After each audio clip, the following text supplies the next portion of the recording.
Teatro, o podcast de Dona Maria II, com Mariana Oliveira. Estamos no episódio de junho do Teatro, o primeiro teatro após desconfinamento, depois de 2 meses e tal em que tivemos de nos manter em casa o mais possível. Já começámos a sair para as ruas e, neste caso, a entrar nos teatros. Já estamos de novo no edifício do Teatro Nacional Dona Maria II, em carne e osso, desta vez sem ecrãs entre mim e a Rita Blanco, mas com uma distância apreciável que... Também não é assim tão grande, vá lá, não mintas. Garantimos que ninguém vai ficar ferido durante a realização deste podcast. Como é que podes garantir isso? Que bom, estamos a respeitar regras. Esse tipo de regras, está bem. Rita, muito obrigada por vires desconfinar aqui para o podcast do Dona Maria II. Vim com muito gosto e numa sala onde eu já fiz teatro. O que é que fizeste aqui?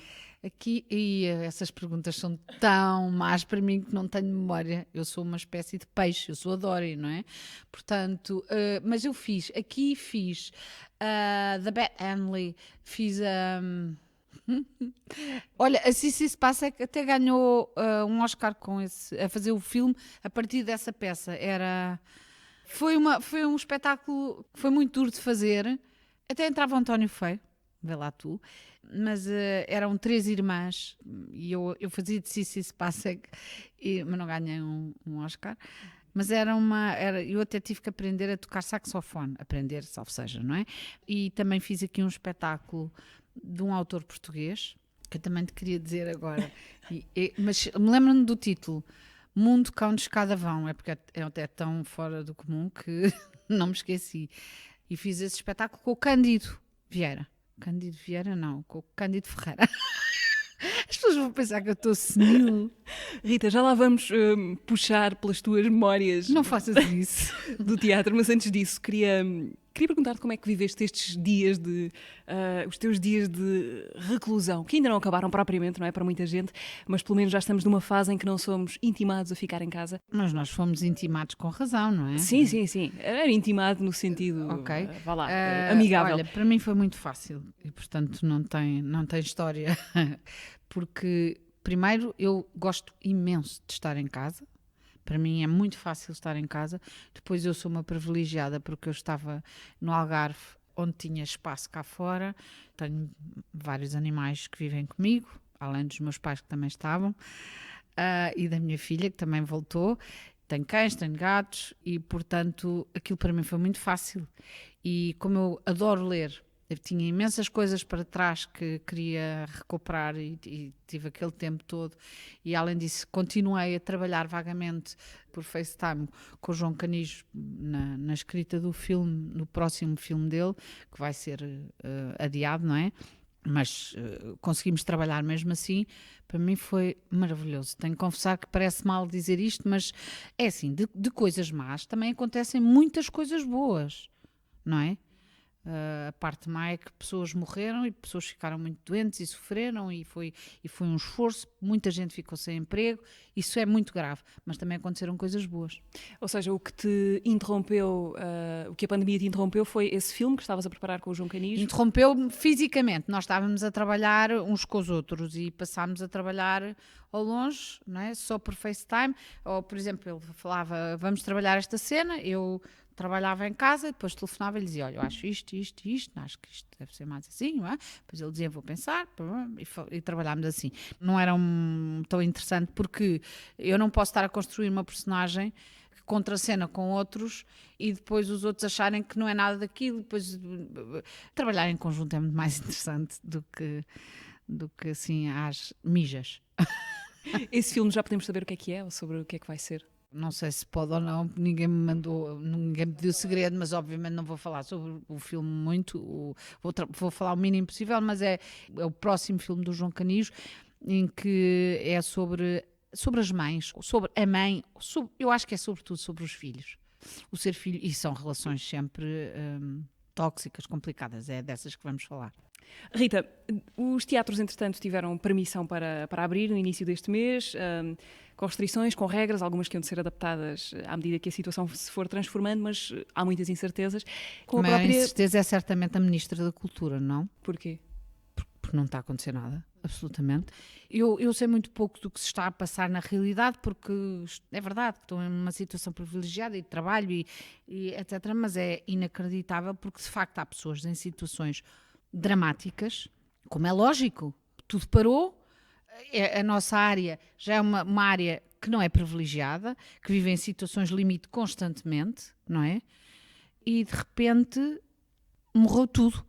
E não sei, a nossa, não, porque ela não é a minha ministra, mas a ministra da Cultura, pelo que pareceu num programa de televisão na RTP1, está a dominar o assunto e está tudo resolvido. Na verdade, não está.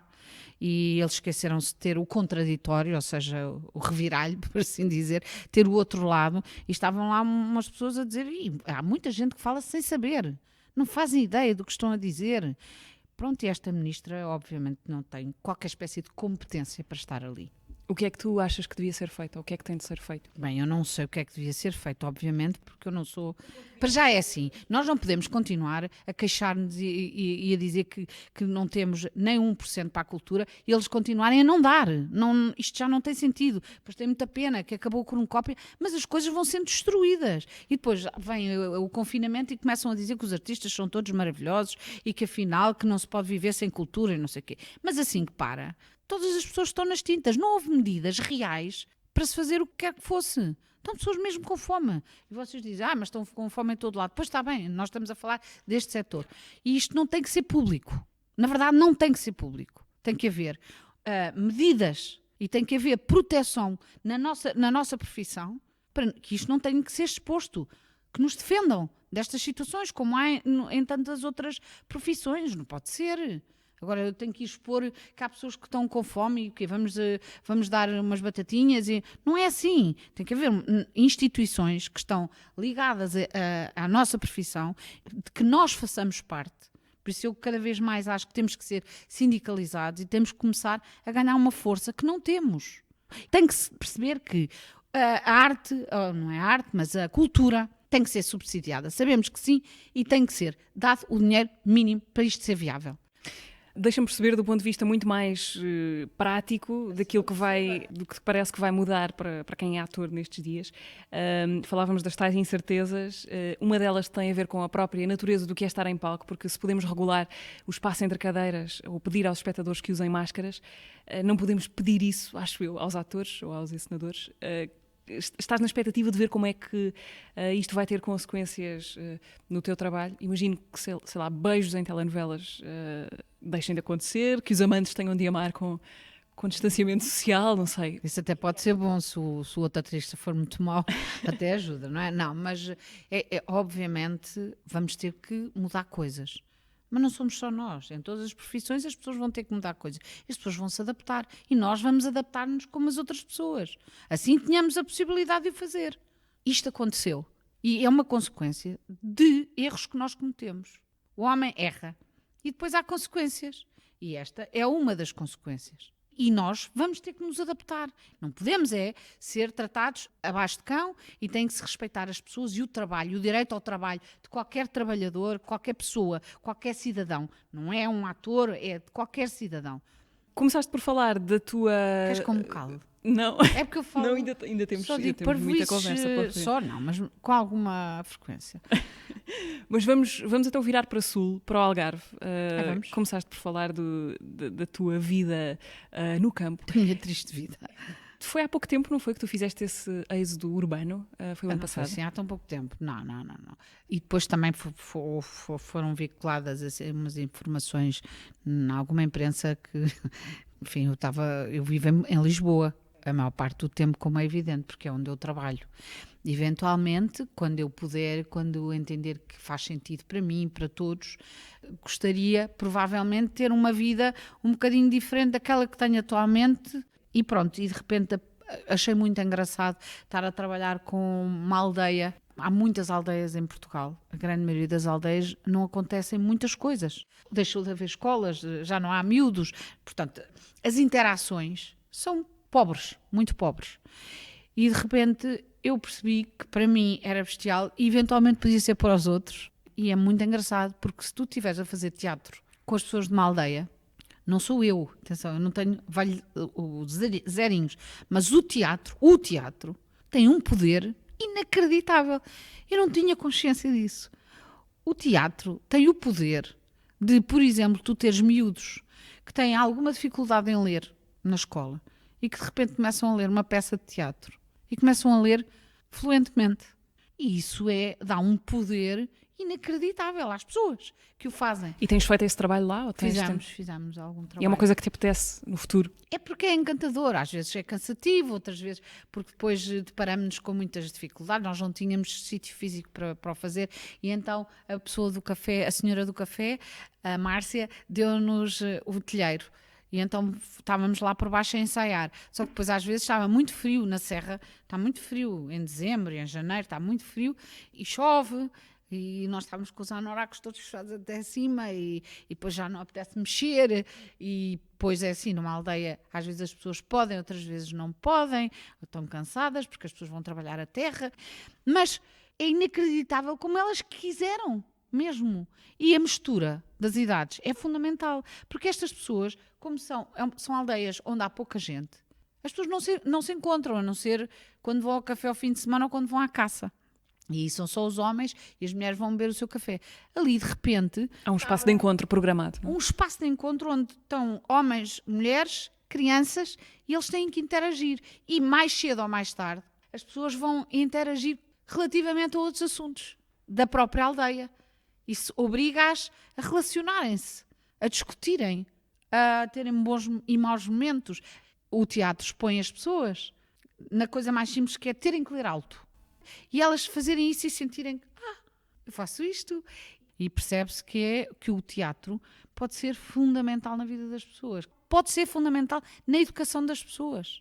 As tais notícias de que tu falavas era uma espécie de Rita Blanco encontra a sua paz interior no mundo rural, portanto ainda não é bem o caso, mas pode vir a ser. Eu encontro a minha paz em montes de sítios e também a guerra nesses sítios.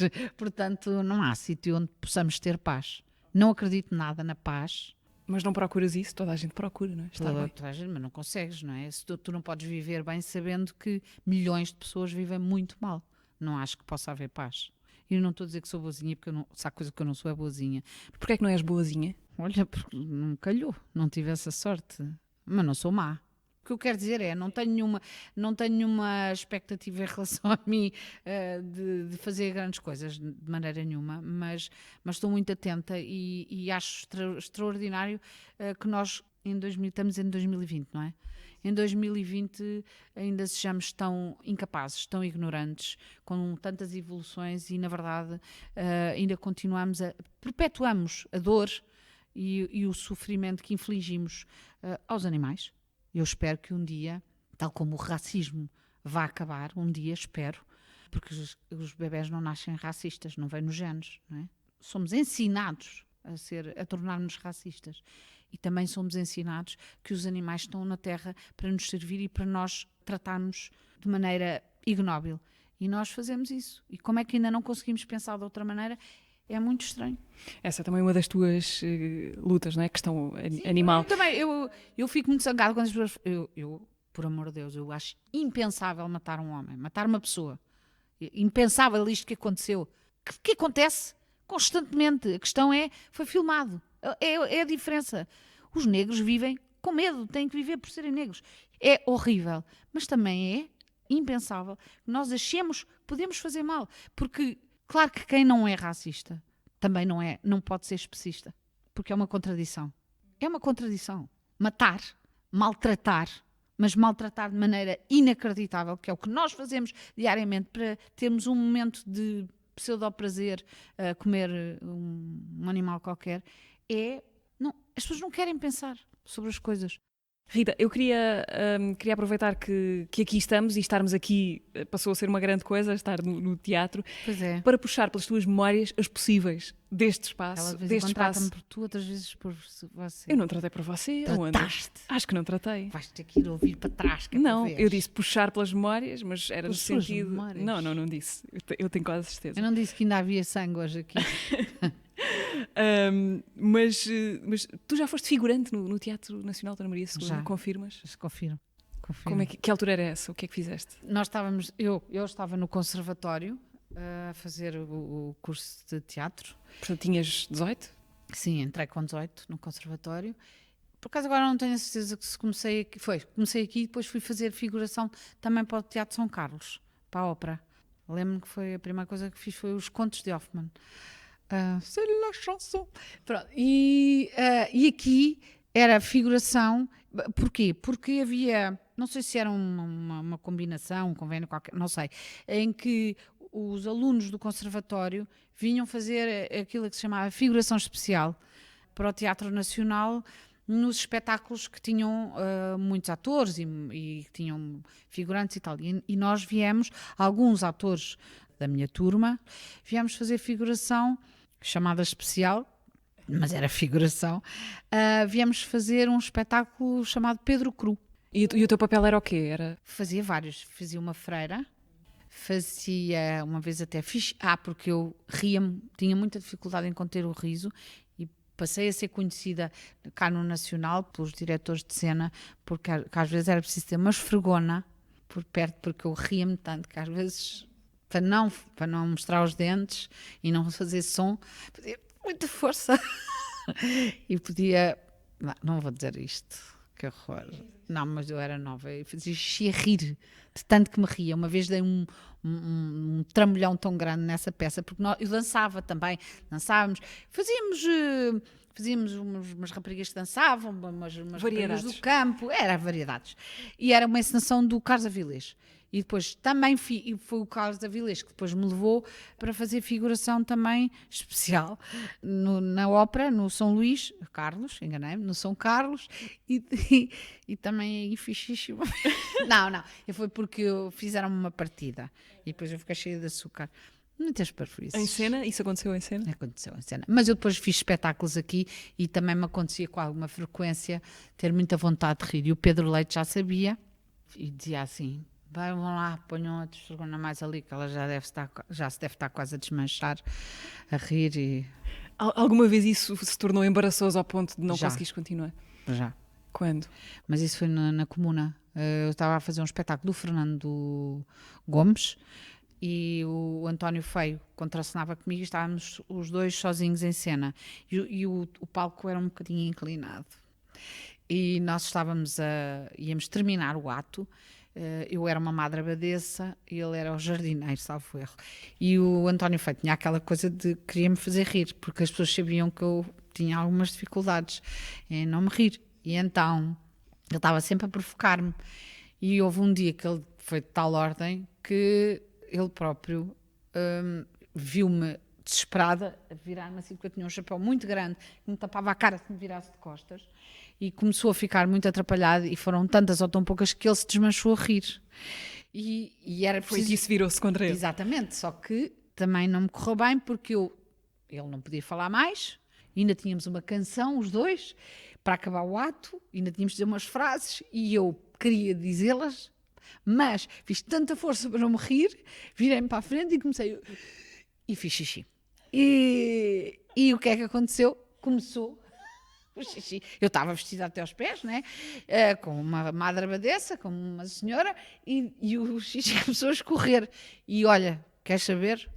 Desconfio que foi a primeira e única vez, não tenho a certeza, mas quase que eu recebi palmas em pé, de pé. O público levantou-se e bateu-me palmas. Logo a seguir a isso ou no final da peça? Tiveram pena, não, assim, as pessoas perceberam, nós não conseguimos acabar, que tínhamos que sair dali de alguma maneira, porque estava ali um pequeno riacho, e eu estava envergonhadíssima, como deves calcular. Eu agora já não faço nada disso. Resolveste esse problema? Sim, não bebo água durante 3 dias antes de cada espetáculo. E, portanto, tivemos que sair do palco a pedir desculpa.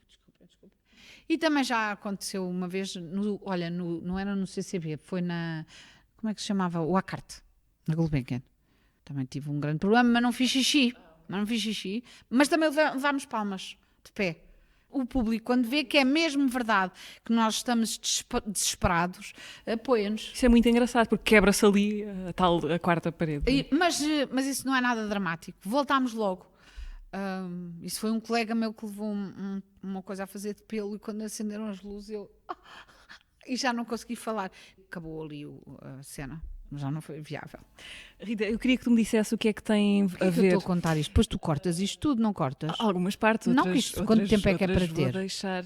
Ainda temos aí uns 20 minutos pela frente, para aí. Ou um bocadinho mais. Então vá, ver se eu digo coisas decentes para poderes... Então vê se me consegues dizer o que é que têm em comum Gil Vicente, Amy Winehouse e tu. E este teatro já agora. O que é que une estes pontos? Eu nem posso falar sobre esse espetáculo, porque esse é o espetáculo que mais me comove até hoje. Mas vou falar. Se chorares, o público não vê. Eu digo só que estou com um bocadinho de ranho no nariz. Até vou tirar já aqui papel, não vá o diabo de selas. Então é assim. Nós tivemos sorte, porque o Gil Vicente é um autor português absolutamente brilhante. É o nosso Shakespeare. E, portanto, ele faz uma peça chamada O Alto da Alma, que é uma peça essencialmente ligada à igreja, à religião e tal. E o Luís Miguel Sintra resolve pegar nessa peça e convidou-me. E disse, olha Rita, eu quero que tu sejas a alma. Eu quero que tu faças a alma. Eu quero que penses sobre isso. O que é a alma para ti? Pronto, começámos a pensar sobre o assunto.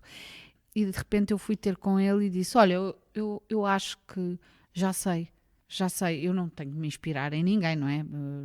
Mas eu disse, sabes que eu olho para a Amy e é como se voltasse à pureza inicial, onde até uma canção assim, e de repente se eu conseguir encontrar esse sítio, como se tivesse acabado de chegar ao mundo, à Terra, sem nenhuma moralidade por trás, e fazer o espetáculo assim, até as coisas irem acontecendo e tal. Eu achava que havia ali uma verdade naquela mulher, naquela personagem, inacreditável. Como se a voz dela fosse despida de crítica, do olhar humano já de trabalhado. Era como se ela tivesse acabado de nascer. A voz saía-lhe acabada de nascer. E eu queria chegar a esse sítio. Como se o meu cérebro estivesse em branco e estivesse disponível para receber tudo o que os outros que estavam à minha volta tivessem para me dar. E ela estava totalmente disponível, totalmente aberta, totalmente inocente. E isso interessava-me e eu via isso naquela mulher. E quando decidimos começar a ensaiar, de repente, a Cristina Reis, que é, eu acho que provavelmente a melhor cenógrafa do mundo, também temos sorte, não é? Ela, de repente, disse, ai, minha Winehouse e não sei o quê, e o Luís, então, mas porquê que não? E de repente puseram, o cabelo ficou assim e a roupa podia eventualmente, eu como era muito magra, e ela era muito magra também, podia eventualmente dar aquela coisa desprotegida e totalmente disponível, era tudo clarinho, eu tinha uma roupa que era bege, era quase branca, pronto, e depois surgiu o espetáculo. Eu acho que foi um espetáculo da cornucópia inacreditável, era o prático. Eu às vezes distraía-me quando estava a fazer o espetáculo a perceber coisas que estavam a acontecer e eu ficava a pensar como é que eles conseguiram pensar nisto assim. Era o prático, era uma encenação brilhante, inacreditável. Ou seja, deste por ti dentro do espetáculo a assistir ao espetáculo. Sim, e fiquei... aquela personagem comoveu-me tanto, porque depois ela ia sendo sujeita às pessoas, não é? Ao enfermeiro que a violava, às várias imagens do bem, do mal, e de repente ela estava totalmente ia sendo maltratada, que é o que acontece às pessoas, nascem e depois isto vai se tornando difícil. E de repente eu tinha uma ligação àquela personagem que nunca tive a mais nenhuma. Porque eu despi-me completamente de pensamento manicaísta, o que quer que seja. Estava aqui tudo... aquele espetáculo para mim era... Eu naqueles tempos saí completamente do mundo. Claro que continuei a viver e eu não levo as personagens para casa, mas aquela era complicado para aquilo chegar àquele sítio. Eu adorei fazer aquilo e lembro-me mais tarde, me lembrava dela e tinha pena dela e ficava muito comovida com ela. Só estou a dizer parvoíces. Tu és uma pessoa que se prepara obsessivamente ou que deixa alguma margem para as situações de representação se resolverem por si próprias? Preparo-me obsessivamente e deixo uma enorme margem ainda assim, para tudo o que pode acontecer e para me deixar influenciar. Imenso. Há um filme que é uma espécie de filme paralelo a outro filme, que é como se fosse um documento sobre o trabalho dos atores e das atrizes na preparação para esse outro filme. O filme principal é O Sangue do Meu Sangue, do João Canijo, uma das várias etapas do teu percurso no cinema com o João Canijo. E esse outro filme, o trabalho de atriz, trabalho de ator, acho que é esta a ordem. É um ótimo sítio para ver isso, como é que se constroem as personagens Não há e os regras, ambientes. há 1000 maneiras de construir, acho que nós entendermos desde que funcionem. Mas como é que tu fazes? Porque nesse filme em específico é muito curioso ver como é que se absorve uma maneira de estar, de ser, de gestos, de falar, é a observação. Basicamente é aprofundar, até que seja verdade, que seja a tua verdade sobre aquela personagem. Porque tu tens que aproximar-te. Não tens, eu estou a dizer, eu aproximo das personagens. Embora não haja regras, atenção que eu também já fiz de outras maneiras, mas é assim, se eu pensar, pronto, esta senhora, Amy, por exemplo, esta rapariga nasceu hoje. Como é que eu, Rita, seria nesta situação? Ou, por exemplo, no Sangue do Meu Sangue, como é que eu, Rita, se tivesse nascido no bairro Padre Cruz, com uma mãe solteira ou não tendo pai, e construo a partir de como é que eu, Rita, esta pessoa que eu sou, com tudo o que trago já às costas, que é a nossa carga, a nossa bagagem, como é que eu seria nestas condições? Portanto, se eu fizer sempre assim e souber exatamente qual é todo o passado dessa personagem relativamente a mim, não há nenhuma hipótese, não há mesmo nenhuma hipótese de acontecer alguma coisa que eu não reaja como ela reagiria, porque sou eu. Quando a personagem se funde em mim, sou eu. E não há a menor hipótese de tu não saberes como reagir. Pode até o não saberes como reagir é a tua forma de reagir. E portanto está sempre certo. No filme há esse espaço para o improviso ou para a reação? Para mim há. Não, porque eu funciono assim. E é assim, este método não começou naquele dia. O João começou a trabalhar comigo desde o seu primeiro filme e vice-versa, não é? E nós começámos a criar esse método juntos, não é? Não, eu não sou a dona de nenhum método, Deus me livre. Até porque não acredito que haja um método. Há muitas maneiras e todas elas são essa coisa boa da arte. Eu não faço arte, mas a arte é livre. É livre. Não há regras. Bestial. Por exemplo, nós estamos agora a trabalhar e eu, hoje em dia, eu acho que estou numa boa fase da minha vida de trabalho. Sei que isto parece esquisito, parece que eu consigo trabalhar sem esforço nenhum. Nem sei às vezes de onde é que me vêm as coisas. Não é que eu não as penso, mas a verdade é que às vezes estou a fazer coisas e digo, como é que eu fiz isto? E as coisas estão-me a acontecer. É muito agradável para mim trabalhar assim. E isso nunca te tinha acontecido antes, ou menos? Acontecia muito menos. Agora as coisas... É o culminar de um método, de uma maneira de estar, que não é um método que se foi desenvolvendo e foi evoluindo. E, portanto, eu estou a trabalhar com o João e, de repente, as coisas surgem, calha. Também, quanto mais anos tens, mais provável é que chegues a uma altura em que as coisas surgem. Eu, às vezes, até penso assim, olha, está a haver magia. Está a haver aqui um bocado de magia. Não é? Estou a brincar. Mas, e esta é uma fase muito boa desse método. E a outra coisa é, eu não aprendi nada, mas a maneira como eu trabalho, é assim, eu trabalho, e depois quando estou no sítio, a decisão final de como vou fazê-lo tem que ser minha. Isto parece que eu sou uma déspota, mas não é. Eu tenho que ter sempre espaço. Porquê? Porque a personagem é minha, mesmo, sou eu. E eu hoje estou aqui sentada contigo e estou a pôr os braços assim. Ai, o micro. Não é? Mas como sou eu a fazer isto? Se eu quiser, ou porque me doeu agora aqui o rim, faço assim e fico nesta posição. E em última análise, a decisão é minha. Porque sou eu. A personagem sou eu. E ninguém me pode dizer como é que naquele preciso momento eu vou reagir. Porque isso vai depender desta personagem. E de mais ninguém. Claro que vai depender do que tu me estimulares, do que tu fizeres. Mas eu tenho que ter essa liberdade de, em função do que está a acontecer, eu tomo a decisão final de como é que vou fazer. Em relação a esse bom momento que tu dizes que atravessas, não precisas de certa maneira, não precisas da dificuldade para te motivar. Mas eu tenho muita dificuldade. Não penses que isso me liberta de dificuldade.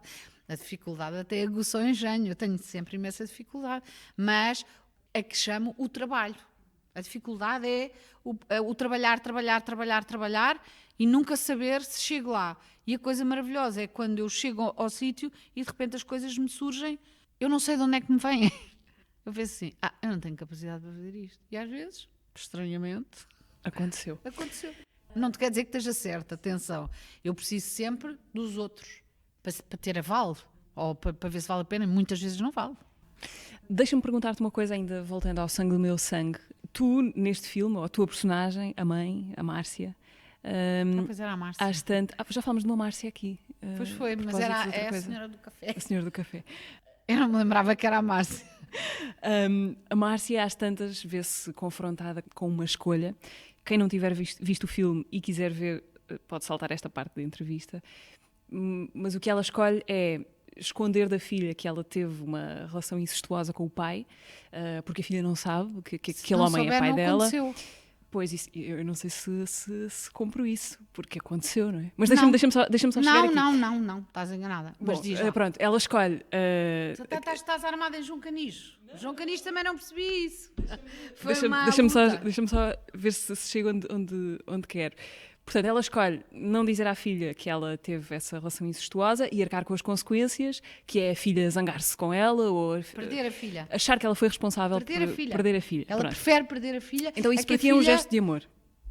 Incondicional. Mas então, quer dizer, estás a dizer que o amor às vezes implica esconder a verdade de quem se gosta. Ou Não. mentir-lhe. Aquilo não é mentir. Ai, já vi que não percebes nada disto. É assim, primeiro que tudo, o João nessa altura perguntou-me sobre o que é que queres falar. Eu disse amor incondicional, porque era um tema que me interessava na época. Eu tenho uma filha e fui confrontada com o amor incondicional. Não nessa altura, muito antes, que eu não sabia que existia. Não existia para mim. E, portanto, a coisa interessava-me. E o João disse-me, então ok, há aqui uma mãe, há aqui uma filha. A partir daqui vamos localizar no bairro Padre Cruz. Muito bem, então bora. Começámos a trabalhar. E de repente chegámos àquela coisa da minha personagem ter tido um caso fugaz com um dos elementos do bairro que depois se vai embora e passa a pertencer a uma outra zona social. E depois eu dizia assim, pronto, e agora esta mãe vai abdicar do amor da filha, do amor que ela tem uma relação muito boa com a mãe e vice-versa, elas têm no filme, mas ela mete-se com o indivíduo que é o professor dela. Quando eu vejo quem é, eu penso, eu vou tentar que este namoro acabe. Vou meter-me numa coisa onde não me meteria, minha filha seria livre de fazer o que entendesse, eu vou me meter para acabar com isto e nunca ela passar por uma coisa que a vai traumatizar para sempre. Se tu não souberes que vais para a cama com o teu pai, nunca serás traumatizada. Apenas terás ido para a cama com um homem com quem correu mal. Pois, mas Desculpa, então isso não põe para passas ti... pelo traumatismo. Mas isso não põe para ti a questão de até onde é que devemos proteger os outros da verdade? Qual verdade? Qual verdade? A pessoa não saber não muda a verdade, não muda o que aconteceu. Muda, sim, senhora. Muda para o outro, muda. Desculpa, se tu não ficares traumatizada, claro que muda.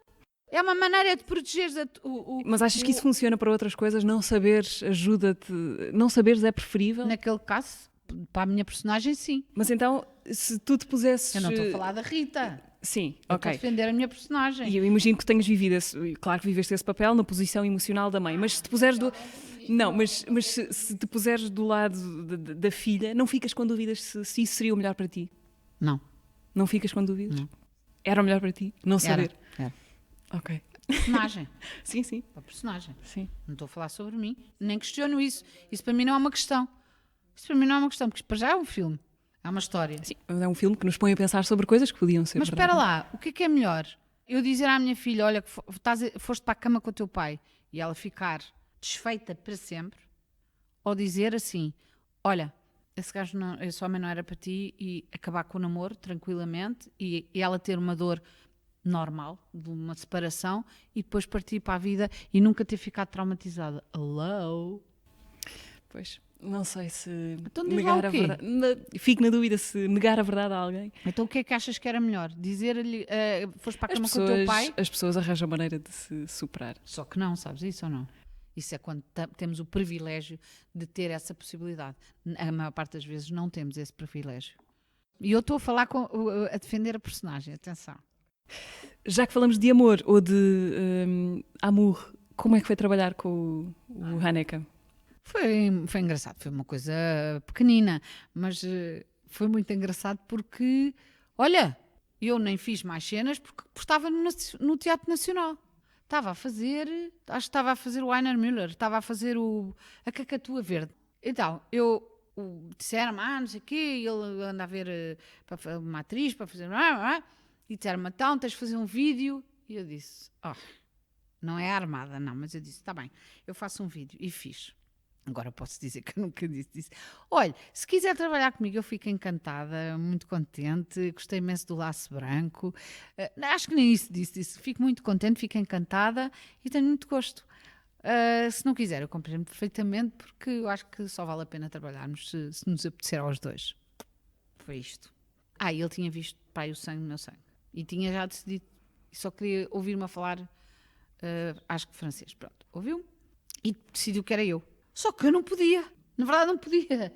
E eu disse, olha, peço imensa desculpa, mas nesta altura não dá, porque eu estava a fazer um trabalho na televisão, sigo para o Teatro Nacional na Cornucópia, não posso deixar de fazer o espetáculo, não posso tirar uma semana para ir a Paris, isso não existe no teatro, ele com certeza, não sei o quê. Mas é que ele normalmente faz os filmes por ordem cronológica, e eu entrava na primeira cena logo. E depois entrava em várias.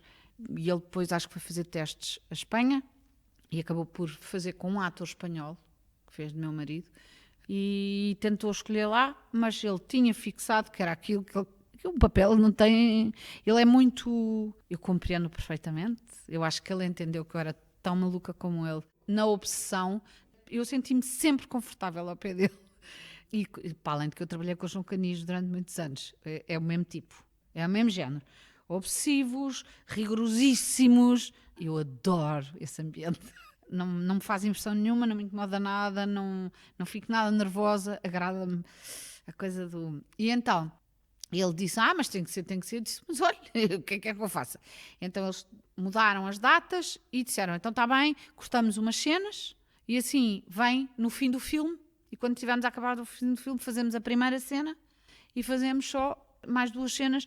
E eu fui mesmo ao fim do filme, saí daqui do espetáculo do domingo e fui apanhar um avião e fui para lá e no dia seguinte já estava no platô a trabalhar. Pronto, foi assim e foi muito engraçado, foi muito simpático, foi uma brincadeira, foi muito engraçado ver-me à frente do Jean-Louis Trintignant, que estava muito abatido porque tinha perdido a filha, não é? Eu fui logo dar-lhe um abracinho e dizer, coitadinho, ele não devia estar a contar também. Mas sabes o que é que aconteceu na primeira take? É engraçado, porque ele ficou, não estava à espera. Eu abracei-o quando o vi e disse, coitadinho, o que lhe aconteceu? Porque eu desatei logo a chorar quando o vi, por causa daquilo. E ele também estava muito combalido. E ele abraçou-se a mim e chorámos os dois. E eu não conhecia o homem de lado nenhum. Quer dizer, conhecia do cinema, da televisão, valha-me Deus. E pronto, e depois íamos filmar. Pronto, aquilo é bestial, porque temos sempre, aquilo está tudo preparado para nós podermos funcionar. Estava a brincar, também não trabalhamos mais, acabou. Continuamos às escuras, desde que isto funcione. Olha, pronto, foi-se a luz durante breves segundos para quem nos está a ouvir e até ficou um ambiente curioso, ficou. Mas já temos luz outra vez. E então, o homem ficou ali com aquela pequena comoção comigo. E quando íamos filmar, o Michael veio e disse, então olha, pões o dinheiro e pegas na carteira e fazes assim, eu está bem. Querem ensaiar uma vez? Sim, vamos ensaiar. Sim, por causa do diretor, o câmara, sim, o diretor, era giro até à Costa Caparica. Muito giro, alemão. Fui tão estúpida, estava muito distraída. Estou a brincar. E então, tá bem, bora lá. E ele disse, eu percebi que ele disse, vamos ensaiar, mas mesmo assim vamos filmar. Just in case. Que eu sou tísica. Agora sou surda. E depois começou a cena. E quando havia uma altura que eu tinha que lhe dar dinheiro, que era o troco. E ele, quando eu lhe vou dar o dinheiro, ele recebe o dinheiro e faz-me assim. Beija-me a mão. E eu, oh Deus, eu era a porteira do prédio. Não estava a ver porque é que ele me estava a beijar a mão, mas estava. E ficou assim, com os olhos até um bocadinho marejados. E eu, claro, Michael, volta, corta. O que é que aconteceu? Jean-Louis, o que é que se passa? E ele, distraí-me, pronto, está bem, não queres isso? Não. E ele, não quero isso, não quero nada disso. E eu estava já a desfazer-me, estava a deitar assim bocados de pessoa, de amor e carinho. Pronto, depois fizemos a cena. Portanto, o Haneke não quis que ficasse a cena em que ele te dava. Claro que não tinha sentido nenhum. Mas foi simpático, foi querido. Fiquei toda contente e morre aí o assunto. Rita, ainda tenho mais uma outra coisa para te perguntar, mas antes vamos, como é habitual, apresentar um condensado, condensadíssimo, do último episódio do Teatro. Desta vez recordamos a passagem, em maio, da Dulce Maria Cardoso pelo podcast do Dona Maria II. Foi assim. Eu no início, quando toda a gente estava, ai, saudades, éramos felizes, eu dizia, eu não era feliz e sabia isso, ou seja, não éramos felizes e não sabíamos, não éramos felizes e sabíamos isso. Eu sou muito adaptável e tenho uma grande capacidade de resistência, porque habituo-me rapidamente à mudança. Eu, durante algum tempo, eu tive muita dificuldade em ir ao teatro por causa da ideia de não poder sair. Eu fui ao teatro em adolescente e lembro-me da professora dizer, aconteça o que acontecer, vocês dentro do teatro, uma vez dentro do teatro, não podem sair. Portanto, é sempre estou aqui no Teatro Nacional. Eu ainda assim, essas borboletas no estômago. Para mim é uma festa ir ao teatro. Tudo na escrita me aconteceu por acidente ou por acaso, ou seja lá o que for. Eu sou rotineira, eu gosto de comprar o pão sempre no mesmo sítio. Pronto, a Bárbara Bolhosa, que é a minha editora, diz, eu estou convencida que tu tens um cadáver congelado na arca frigorífica. Dulce Maria Cardoso no Teatro de Maio, conversa que podem recuperar em qualquer uma das plataformas em que o podcast está disponível, YouTube, Spotify, SoundCloud e também no Apple Podcasts. Sabes que falámos de ti nesta conversa? Falaram. Ela falou de ti. Eu gosto muito da Dulce e gostava muito de fazer o retorno, filmar. Gostavas de realizar o retorno? Sim. Não é ser realizadora, queria retirar isto, mas gostava de realizar o... Ainda é um gosto hipotético ou já... Não, a Dulce está agora a escrever o guião. Vai começar a escrever o guião e se algum dia me derem, sabes que em Portugal o facto de teres feito muitos filmes e tudo isso não quer dizer absolutamente nada e eu acho que é mesmo importante para mim fazer aquilo, mas não morro se não fizer, acredita, nada é fatal. Rita, chegamos à parte em que eu te vou pedir as sugestões. Portanto, se quiseres, nesta fase de desconfinamento e de progressivo regresso à vida como a conhecíamos, peço-te alguma indicação de qualquer coisa que tu tenhas visto, lido, ouvido, que queiras, que te tenha dito alguma coisa ultimamente e que possas deixar. Mas eu achei que ia falar-te daquilo que fiz enquanto estive confinada. As coisas que eu achei que de repente, coisas que eu não fazia ideia que ia gostar tanto. Há um livro, e agora puxando a brasa à minha sardinha, chamado Animal Kind, de uma senhora chamada, vê lá, se eu não tivesse escrito isto havia de ser bonito, Ingrid Newkirk, que foi a senhora que fundou a PETA e que tem um livro que é muito engraçado porque nos aproxima dos animais e daquilo que eles sentem e de como podem ser abordados e como eles nos podem abordar. É muito engraçado, aprende-se imensa coisa. Um autor que eu gosto imenso, que é o Julian Barnes, que eu acho que é daqueles tipos que ainda estão vivos, que são do melhor que há. Havia um livro chamado Keeping an Eye Open, uns ensaios sobre arte, e que ele fala de vários pintores, de vários quadros, e é um prazer, é maravilhoso. Não creio que esteja traduzido, mas é um livraço, é só prazer. Também li o último dele, A Única História. O Julian Barnes vale sempre a pena. É brilhante, os livros dele são todos bons. Entretanto, agora, por exemplo, músicas que eu tive a ouvir, eu não conhecia, a minha filha é que me apresentou, o Dino Santiago. Crioula, Mostra a boa maneira. Maravilha, maravilha, maravilha. Inês Menezes, as playlists todas boas. E assim não tens que estar a dizer os vários músicos que eu viste. Todas boas, maravilhosas. Filmes. O I'm Not Your Negro é por causa da situação em que estamos neste momento. Já tinha visto há muito tempo. Mas são tudo filmes que foram muito importantes para mim. O Parasitas. O Santiago, Itália. Nanni Moretti. É um filme sobre o Chile. Muito didático e dói muito. E já agora, mais uma vez, puxando a brasa à minha sardinha, porque não verem o Dominion, que até é narrado pelo Joaquin Phoenix, e que fala, se vocês virem o Dominion e continuarem a ser selvagens com os animais, então é porque merecem tudo o que vos acontecer. Está disponível no YouTube, ok? Entretanto, séries que eu vi o Califato, gostei imenso do Califato como série. Por exemplo, se eu tivesse que fazer uma série, gostava que me convidassem para fazer o Califato. E depois o Last Dance.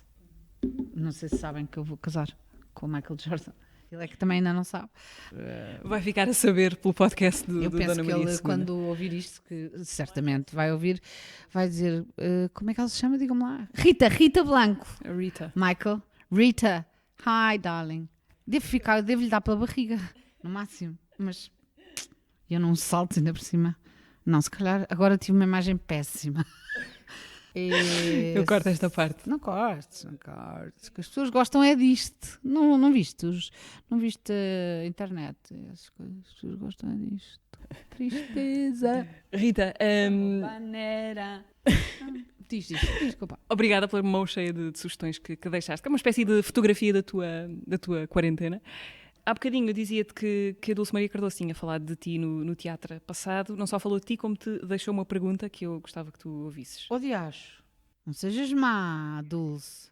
Bom dia, minha querida Rita, atriz que eu tanto admiro. A minha pergunta tem a ver com a pouca expressão que a cultura tem sempre no orçamento do Estado e com a maneira cruel e violenta com que as insuficiências económicas da maioria dos artistas ficaram expostas nesta pandemia.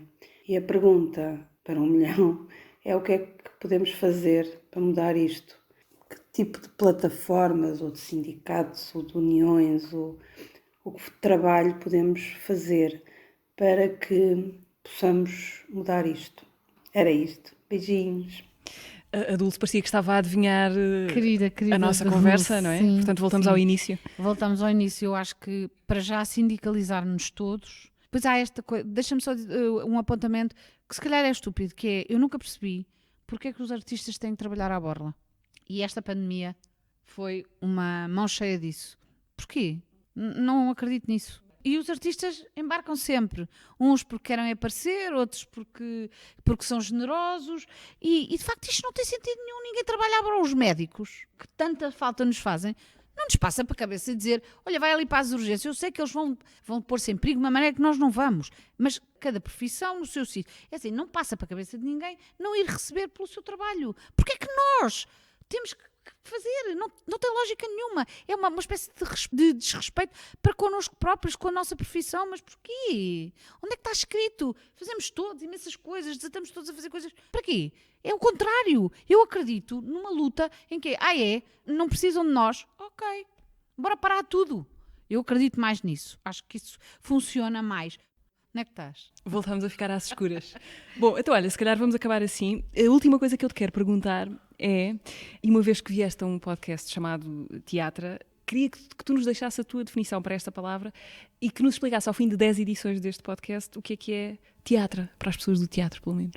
A teatro, normalmente, não sei, mas quando dizem vou para a teatro, que é fazer uma cacada, que é uma maneira muito saudável de nós não nos levarmos a sério. Rita, muito obrigada. Obrigada eu, e desculpa qualquer coisinha. Também espero não ter apanhado Covid contigo. Eu também espero que não tenha vindo desse lado para aqui. Não vai que eu estou limpa. Rita Blanco, muito obrigada por teres vindo ao Teatro. Este foi o episódio de junho. Podem ouvir e subscrever o podcast do Teatro Nacional Dona Maria II em qualquer um destes sítios, YouTube, Spotify, SoundCloud e também no Apple Podcasts. Voltamos a ver-nos em julho. Obrigada por nos ouvirem e até lá.